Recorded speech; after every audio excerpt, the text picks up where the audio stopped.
యువరాజ్ వంశీని నానా మాటలు అంటుంటాడు. వీడే నా చెల్లిని కావాలని వదిలిపెట్టేసినట్టున్నాడు అని అంటుండగా, ఏం మాట్లాడుతున్నారు మీరు అని వంశీ కూడా ఫైర్ అవుతూ ఉంటాడు. అసలు ఆ తలతిక్కల దానికి వీడి దిక్కుమాలిన బుద్ధులే వచ్చినట్టున్నాయి అని అంటూ యువరాజ్ని చూస్తూ తిడుతూ ఉంటాడు వంశీ. ఇక కేదార్ కూడా ఏం మాటలవి అని అడుగుతుండగా, జగదాత్రి కూడా భార్య కనిపించట్లేదన్న బాధ కనిపించట్లేదు మీలో, తననే తిడుతున్నారా మీరు అని జగదాత్రి అంటూ ఉంటుంది. మరేం చేయమంటారు, ఆ మొండిది మాట సచ్చినా వినదు, వీడి దిక్కుమాలిన బుద్ధులే దానికి వచ్చినట్టున్నాయి అని అంటూ కసురుతూ ఉండగా, మేము ఎంత మాట్లాడొద్దు అన్నా కూడా మీరు మా చేత మాటలు అనిపిస్తున్నారు అని జగదాత్రి కూడా వంశీని అంటూ ఉంటుంది.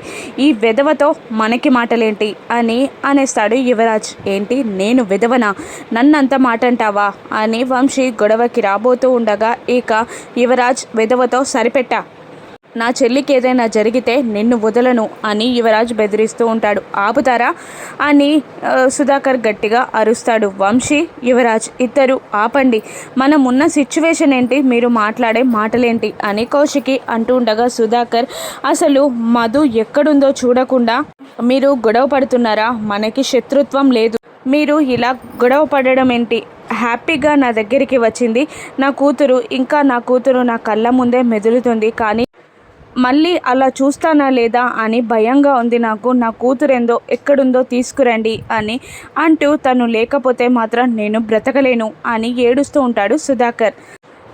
మధుకి ఏం కాదు బాబాయ్, మీకేదైనా అయితే మేము తట్టుకోగలమా, పోలీసులు వెతుకుతున్నారు, ఏం కాదు, తొందరగా దొరుకుతుంది మాధురి అని కౌశికి ధైర్యం చెప్తూ ఉంటుంది. ఇక బయటికి వచ్చి కేదార్, మధుకి ఏదైనా జరిగితే నాన్న బ్రతికేలా లేరు అని అంటూ ఉండగా, ఏం కాదు అని జగదాత్రి ధైర్యం చెప్తూ ఉంటుంది. వాడే కిడ్నాప్ చేశాడని తెలిసి కూడా మనం ఏం చెయ్యలేకపోతున్నాం అని కేదార్ అంటుండగా, ఆవేశం కాదు, మనకి ఆలోచన ముఖ్యం, ఆవేశంలో మనం తప్పులు చేయొచ్చు అని అంటూ ఉంటుంది జగదాత్రి. ఇంకేం చేయాలి, చేతగాని దానిలాగా ఊడుకోవాలా అని కేదార్ అంటూ ఉంటాడు. అప్పుడే రమ్య నుండి ఫోన్ వస్తుంది. ఆ కారు తాయారు పేరు పైన రిజిస్టర్ అయ్యింది అని అనగానే కేదార్ సంతోషంగా, ప్రూఫ్ దొరికింది, వెళ్దాం పదా అని అంటూ ఉండగా, ఆ కారు తాయారు పేరు పైన ఉందని మాత్రమే తెలిసింది, అందులో మధు ఉన్న ప్రూఫ్ మనకు దొరకలేదు, మనం దీంతో సెర్చ్ వారెంట్ వెతకలేము అని అంటూ జగదాత్రి అంటూ ఉండగా, ఇంకేం చేయాలి మరి, తనని అలా వదిలిపెట్టేయడమైనా అని కేదార్ అంటుండగా, ఆవేశం వద్దు, మనం సాధు సార్ని హెల్ప్ అడుగుదాం అంటూ సాధుకి ఫోన్ చేస్తుంది జగదాత్రి. జై హింద్ సార్, మాకు చిన్న హెల్ప్ కావాలి అంటుండగా, నీ కోసం ఎప్పుడూ హెల్ప్ అడగవు, ఏంటో చెప్పు అని అంటూ ఉండగా సిచ్యువేషన్ మొత్తం ఎక్స్ప్లెయిన్ చేస్తూ ఉంటుంది. కేదార్ చెల్లిని విక్కీ కిడ్నాప్ చేయడం, సర్చింగ్కి వెళ్తే తాయారు అడ్డుపడడం అన్నీ చెప్పేస్తుంది జగదాత్రి. మాకొక్క మాట ముందు చెప్పాల్సింది కదా, ఇంత దూరం ఎందుకు తీసుకొచ్చారు, అయినా ఇంకెవరూ లేరు, వాళ్ళిద్దరి ప్రాణాలే మనకి ముఖ్యం, నేను మీకు హామీ ఇస్తున్నా, వాణ్ణి చంపైనా సరే, వాడి అంతు చూసైనా సరే వాళ్ళిద్దరి ప్రాణాలు కాపాడండి, సర్చ్ వారెంట్ లేకపోతే వేరే రకంగా వెళ్ళండి అని సాధు హామీ ఇస్తాడు. ఇక అలాగే సార్ అని అంటూ జగదాత్రి కాల్ కట్ చేస్తుంది. సాధు దగ్గర నుంచి పర్మిషన్ వచ్చింది, ఇక మనం వేరే రూట్లో రాత్రికి ప్లాన్ చేసి అటాక్ చేద్దాం అని కేదార్కి చెప్తుంది జగదాత్రి. ఇక యువరాజ్ కూడా, నా చెల్లిని ఎవరు కిడ్నాప్ చేశారో నేను కనుక్కుంటా, వాళ్ళని వదిలిపెట్టను అని యువరాజ్ మనసులో అనుకుంటూ ఉంటాడు. అన్నట్టుగానే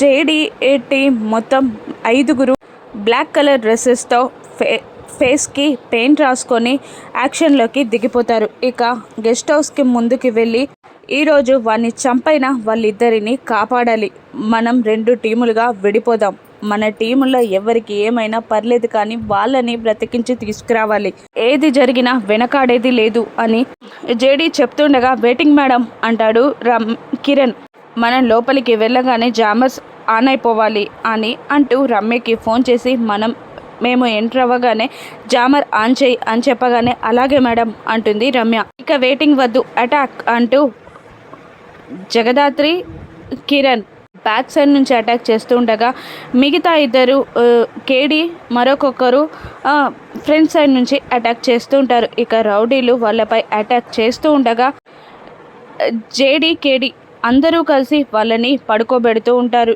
ఇక పైనున్న సంధ్య దాహం దాహం అనడంతో ఒక రౌడీ చూసి విక్కీకి చెప్పగా, విక్కీ మనకంత సుఖాన్నిచ్చిన దాన్ని అలా చావనిస్తానా అంటూ విస్కీ బాటిల్ని తీసుకొని పైకి వెళ్ళి ముఖంపై పోస్తూ ఉంటాడు. ఇంకా తగిలిన దెబ్బలకి విస్కీ తగులుతుండగా మంటతో అరుస్తూ ఉంటుంది సంధ్య. నీ చివరి కోరిక తీర్చలేకపోతున్నానని నన్ను అనకు. నేను పోస్తుంటే నువ్వే తాగట్లేదు. నాకు అంత సుఖాన్నిచ్చిన నీకు చివరి కోరిక తీర్చలేకపోతున్నానా అని అంటూ ఉండగా పక్కనున్న రౌడీ ఇంకో తప్పు చేసేద్దామన్నా అని అనగానే దాన్ని తీసుకొచ్చి పక్క రూమ్లో పడేరా, ఇది ఇక్కడ ప్రశాంతంగా రెస్ట్ తీసుకుంటుంది అంటూ మాధురి దగ్గరికి వెళ్తాడు విక్కీ. మాధురిని లాక్కని మరొక రూమ్లోకి పరేస్తారు రౌడీలు. ఇక విక్కీ మాధురి దగ్గరికి రాబోతుండగా, ప్లీజ్ నీకు దండం పెడతాను, కాళ్ళు మొక్కుతాను, వదిలే నన్ను, నేను ప్రెగ్నెంట్ని అని బ్రతిమిలాడుతూ ఉంటుంది మాధు.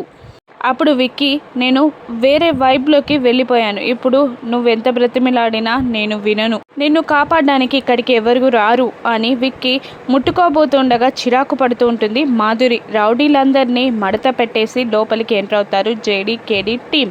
ఒక రౌడీ వచ్చి డోర్ కొట్టి, అన్న మిలిటరీ వాళ్ళు దిగిపోయారు, కమాండర్స్ ఫైట్ చేస్తున్నారు, నేను పారిపోతున్నా, నువ్వు కూడా పారిపో అని అంటూ ఉండగా తాయారుకి ఫోన్ చేయడానికి ట్రై చేయడంతో జామర్ ఆనుండడంతో ఫోన్ కలవదు. మధు పారిపోబోతూ ఉండగా మధు తలకి గన్ గురిపెట్టి, ఎక్కడికి వెళ్తున్నావే, ఇప్పుడు నువ్వే కదా నాకు రక్షణ అంటూ బయటికి తీసుకొస్తాడు. రేయ్ అని విక్కీ అంటూ ఉండగా జగదాత్రి వెనక్కి తిరుగుతుంది. ఎందుకు వచ్చారు, ఇదే అంత ఇంపార్టెంటా మీకు అంటూ ఉండగా, ఇప్పుడైనా తెలిసింది కదా వదిలిపెట్రా అని దాత్రి అంటూ ఉంటుంది. అంత ఇంపార్టెంట్ అయితే నేనెలా వదులుతా అని విక్కీ అంటుంటాడు. అసలే తిక్కలో ఉన్నా, దీన్ని చంపి పారేస్తా, పుచ్చ పేలిపోతుంది అని విక్కీ అంటుండగా, తను చస్తే నువ్వు బ్రతుకుతావా అని జగదాత్రి బెదిరిస్తూ ఉంటుంది.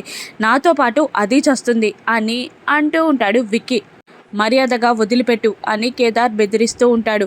గన్స్ డౌన్, లేదంటే ట్రిగర్ నొక్కేస్తా అని అంటూ ఉండగా గన్స్ అన్ని డౌన్ చేస్తూ ఉంటారు జగదాత్రి, కేదార్, కిరణ్ అందరూ. ఇక జగదాత్రి విక్కీని చూస్తూ ఉంటుంది. ఇప్పుడు విక్కీ పైన ఎలా అటాక్ చేస్తుంది, ప్రూఫ్స్ లేకుండా విక్కీని ఎలా చంపేసి మధుని సంధ్యని కాపాడి జగదాత్రి కేదార్లు తీసుకెళ్తారు. తాయారు పగ ఇంకా పెరగనుందా, వంశీకి మాధురికి విడాకులవుతాయా, రాను ఎపిసోడ్స్లో చూద్దాం. Thank you for watching.